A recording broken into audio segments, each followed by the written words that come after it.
नमस्कार दोस्तों, आज हम इस वीडियो में देखेंगे अगर किसी को ग्रंथ पढ़ने का सिद्धांत नहीं पता और उसने ग्रंथ पढ़ने किसी बुद्धिमान व्यक्ति से नहीं सीखे जिसको सिद्धांतों का पता है, तो वो उन ग्रंथों को अपने दिमाग से सीखने की कोशिश करता है, समझने की कोशिश करता है, जो कि उसके सिद्धांत ग्रंथों के सिद्धांतों से सही नहीं बैठते, इसलिए वो हर चीज़ को गलत समझता है। धर्म के नाम पर और धार्मिक कर्म कांडों के नाम पर हमारे देश में देवी देवताओं के ऊपर तमाम जो है पशुओं की बलि, पक्षियों की बलि और यहाँ तक के मनुष्यों की बलि दी जाती रही है और आज भी दी जाती है। ये जो है वैदिक काल से ही सिलसिला चला है और ऐसा माना जाता है कि पशुओं की बलि देने से, गाय की बलि देने से, सांड की बलि देने से, बैल की बलि देने से, भैंस की बलि देने से, भैंसा की बलि देने से, मुर्गी की बलि देने से, मुर्गा की बलि देने से देवी देवता बहुत प्रसन्न होते हैं और जो फिर बलि देता है उसकी हर कामना को पूरी करते हैं। ऐसा यहाँ जो है विधान हमारे तमाम धर्म ग्रंथों में लिखा हुआ है और इसी के आधार पर ये अंधविश्वास जो हमारे देश में आज तक चला हुआ है। और देखिए कि कितना घृणित था पशुओं को मारना देवी देवताओं के नाम पर और उनका मांस खाना और यहाँ तक मनुष्य को भी बलि पर चढ़ा देना। देखिए इन्होंने जो भी अब तक बताया, बताने की कोशिश की, वो सब इन्होंने या तो कहीं पे पढ़ा या कुछ जगह आम लोगों को देखकर उस चीज़ को सही सिद्ध करने की कोशिश की भी, ये गलत होता है। लेकिन आम लोग जो होते हैं उन्होंने ग्रंथ नहीं सीखे होते, वो भी इन लोगों जैसे उन चीज़ों को अपने आप करने लग जाते हैं। वो लोग आम इंसान होते हैं, वो बुद्धिमान नहीं होते क्योंकि उन्होंने सीखा नहीं होता भी इन चीज़ों को कैसे समझना है। वो अपने तर्क के आधार पे ऐसा करने लग जाते हैं। इसका मतलब ये नहीं भी ग्रंथों में वो चीज़ें गलत लिखी हुई हैं। उस मनुष्य को कैसे बलि पर चढ़ाया जाता था, ये कितना बीभत्स रूप होता था, कितना जो है मार्मिक होता था, कितना जो है करुणा भरा ये दृश्य होता था उस समय जब किसी मनुष्य को जो है पशु की तरह ले जा करके किसी देवी देवता पर बलि चढ़ा दिया जाता था। तो दोस्तों, आज मैं यही जानकारी विभिन्न स्रोतों से आपके सामने रखता हूँ और बताता हूँ कि किस तरह से नरबल जो है प्राचीन काल यानी वैदिक काल से लेकर और आज तक हमारे देश में विद्यमान है, जिसे अंग्रेजों ने कुछ हद तक रोका था, लेकिन फिर भी आज भी तंत्र मंत्र के नाम पर नरबली कहीं ना कहीं दी जाती रही है और दी जाती है। और दोस्तों, ऐसी तमाम घटनाएं, ऐसी तमाम खबरें आए दिन जो है समाचार पत्रों के माध्यम से, टीवी आदि के माध्यम से हम लोगों को ज्ञात होती रहती है। तंजौर के प्रसिद्ध शिव मंदिर में प्रत्येक शुक्रवार की शाम को एक मनुष्य की नियम पूर्वक बलि दी जाती थी। अंग्रेजों सनातन के सिद्धांतों को बिना जाने ये उन शब्दों के गलत अर्थ ही समझेंगे और बनाएंगे। उस समय के बुद्धिमान लोग आज के लोगों से ज़्यादा बुद्धिमान थे क्योंकि उनको अपने ग्रंथ सिद्धांतों के अनुसार पढ़ने आते थे। अंग्रेजों की विजय और नरबल के विरुद्ध कानून बनने के पश्चात एक भेड़ की बलि शुरू हो गई। अंग्रेज़ों ने असली शब्दों के अर्थ छुपाने के लिए वहाँ पे भेड़ की बलि शुरू कराई ताकि लोग हमेशा ये समझे कि किसी चीज़ को मारना काटना ही बलि होती है। जबलपुर के जिलाधीश कर्नल स्लीमैन ने अपने प्रसिद्ध ग्रंथ रेवल्स एंड रिकलेक्शंस में लिखा है कि बस्तर में दंतेश्वरी देवी के मंदिर में राजा ने 25 व्यक्तियों की बलि दी थी, वो अभी 1830 ईस्वी में। ये 1830 ईस्वी की घटना है जब राजा ने दंतेश्वरी देवी के मंदिर में 25 व्यक्तियों की बलि दी थी, वो अभी 1830 ईस्वी में। स्लीमैन ने 1830 ईस्वी में जो लिखा है 25 लोगों की बलि दी थी, उसका मतलब ये नहीं होता भी उन 25 लोगों को मार दिया गया हो। इसका अर्थ होता है राजा ने उन 25 लोगों को धर्म ग्रंथों की विद्या सिखाई। बलि का मतलब होता है दान करना। राजा ने उन 25 लोगों को वो विद्या दान कर दी, वो सिखाया उनको धर्म ग्रंथ। मध्य प्रदेश के एक और राजा का भी उल्लेख किया है स्लीमैन ने, जो प्रतिवर्ष चामुंडा देवी को एक ब्राह्मण की बलि चढ़ाता था।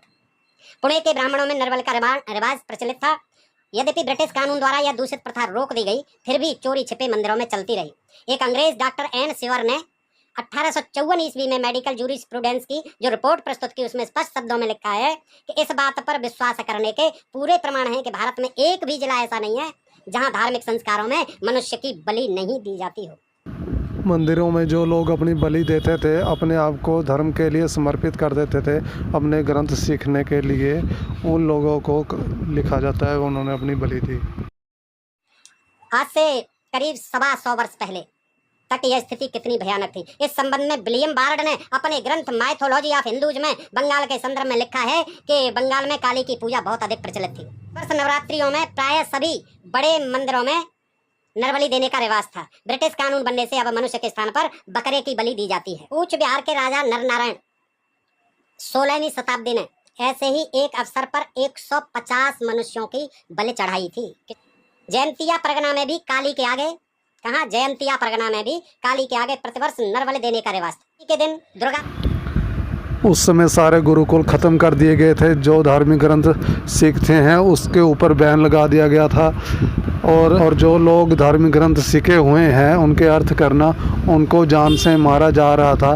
तो लोगों ने अपने धर्म को बचाने के लिए अपना दान किया। वहाँ पे उन्होंने अपनी बलि दी ताकि वो धार्मिक ग्रंथ सीख सकें और अपने धार्मिक ग्रंथों को बचा सकें। दुर्गा पूजा के अवसर पर पुरुष को स्नान करा कर, देखिए विधि किस तरह से तैयार किया जाता था, किस तरह से बलि दी जाती थी कि जो नवमी का दिन आता था दुर्गा पूजा के अवसर पर, तो पुरुष को स्नान कराकर, जिसकी बलि दी जानी थी उसे स्नान कराया जाता था, नए वस्त्र पहनाए जाते थे, सारे शरीर में लाल चंदन लगाया जाता था और गले में पुष्प मालाएं पहनाई जाती थी, और इसके बाद वह देवी के सामने जाकर सिर झुकाकर बैठ जाता था। वह कुछ समय प्रार्थना करता, मंत्र पढ़ता था और मस्तक झुकाने की मुद्रा में बैठ जाता। फिर वह अपनी उंगली उठाकर इशारा करता। पुरोहित, राजपुरोहित तीक्ष्ण तलवार लिए आगे बढ़कर कुछ क्षण मंत्र पढ़ता, यानी वो ऐसे उंगली उठा देता, समझ लो कि वो तैयार है, कतलिया सिर कत्ल कर दिया जाए, उसका तैयार है। तो उसी समय जो जैसे ही वो उंगली का इशारा करता था, राजपुरोहित तीक्ष्ण तलवार लिए आगे बढ़कर कुछ क्षण मंत्र पढ़ता और एक ही झटके में उसकी गर्दन उड़ा देता था। कौन करता था ये काम? कोई जल्लाद नहीं करता था, जो राजपुरोहित होता था ब्राह्मण, वो करता था इसको। देखिए, कसाई से भी महाकसाई, ये मनुष्य की गर्दन को उड़ा देना, ये कितना दर्द भरा और कितना बीभत्स और कितना जो है दिल को कपा देने वाला ये कृत्य था। सच को छुपाने के लिए और झूठ फैलाने के लिए यह बात कहेगी भी तलवार से उसकी गर्दन काट दी जाती थी।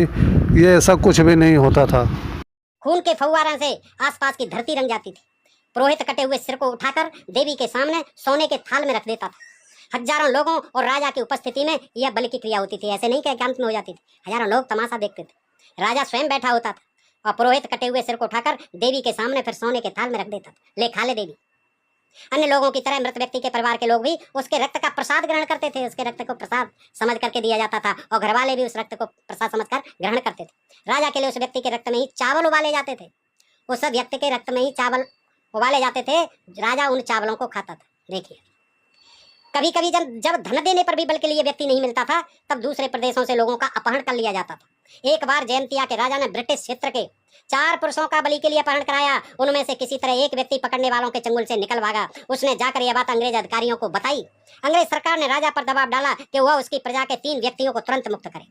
राजा ने स्पष्ट इनकार कर दिया। अंग्रेजों ने तुरंत चारों ओर से पूरी रियासत पर आक्रमण कर दिया और राजा को बलपूर्वक गद्दी से उतारकर पूरे राज्य को ब्रिटिश साम्राज्य में सम्मिलित कर लिया।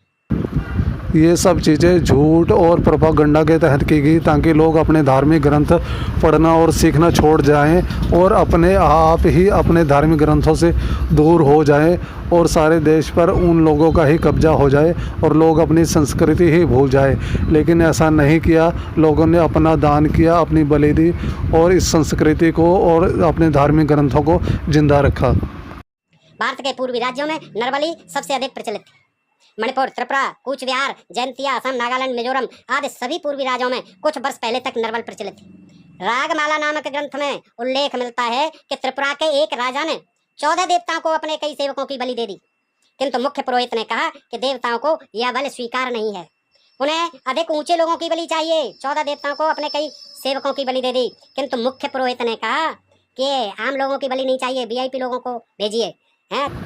उस समय के लोगों ने और राजाओं ने अपनी बलि दी ताकि इस देश को और हमारे धार्मिक ग्रंथों को जिंदा रख सकें। वो लोग कितने महान थे जो कि इस चीज़ से भी नहीं डरे भी अंग्रेज़ लोग उनको मार देंगे।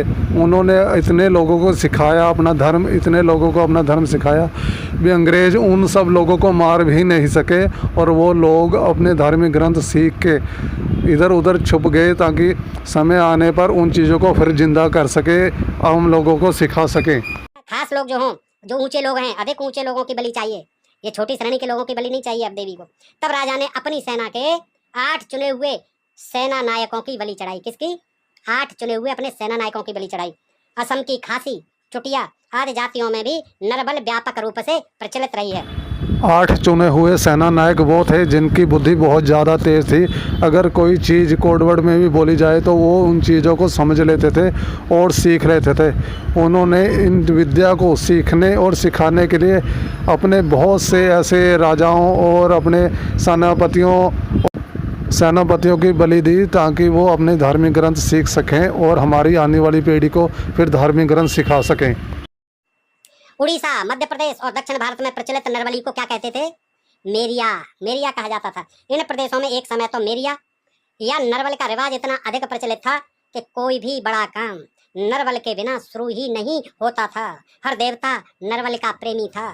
यहाँ तक कि फसल बोने व उसे काटने के समय, वर्षा कराने और उसे रोकने के लिए, शत्रु पर आक्रमण करने से पूर्व, युद्ध में विजय पाने या पराजय पाने के बाद हर अवसर पर नरबल की आवश्यकता समझी जाती थी। कूप, सरोवर, पोल, बांध, मंदिर, दुर्ग आदि के निर्माण के समय भी नरबलि आवश्यक थी। जीवन से संबंधित हर महत्वपूर्ण बात के साथ नरबल जुड़ी हुई थी। जैसे हम आज भी हमारा कोई भी धार्मिक काम शुरू करने के लिए या कोई अच्छा काम शुरू करने के लिए पंडित को बुलाते हैं, पाठ पूजा कराते हैं। इन्होंने प्रोपोगंडा के तहत वहाँ पर नरबलि लिख दी, नरबलि दी जाती थी। इन हजारों बलियों के लिए मनुष्य मूल्य देने पर भी नहीं मिलते थे, तो कैदियों व अपराधियों को बलि की वेदी पर ले जाया जाता था।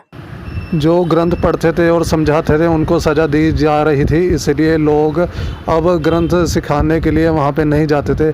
जो जाते थे सिखाने के लिए उनको अपराधी घोषित करके उनको जेल में डाल दिया जाता था।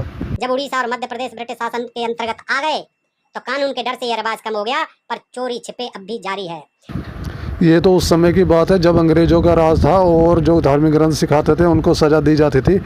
आज भी अपने धार्मिक ग्रंथों के असली अर्थ करना और सीखना कोई नहीं सिखाता। यदि आपको किसी पुराने मंदिर में काली की मूर्ति के आगे कोई सिरकटी लाश मिल जाए तो आश्चर्य नहीं करना चाहिए, क्योंकि अभी भी इस कुरीति का समूल नाश नहीं हुआ है। अंधविश्वासों में हिंदू जात से शायद ही कोई अन्य जात बाजी मार सके।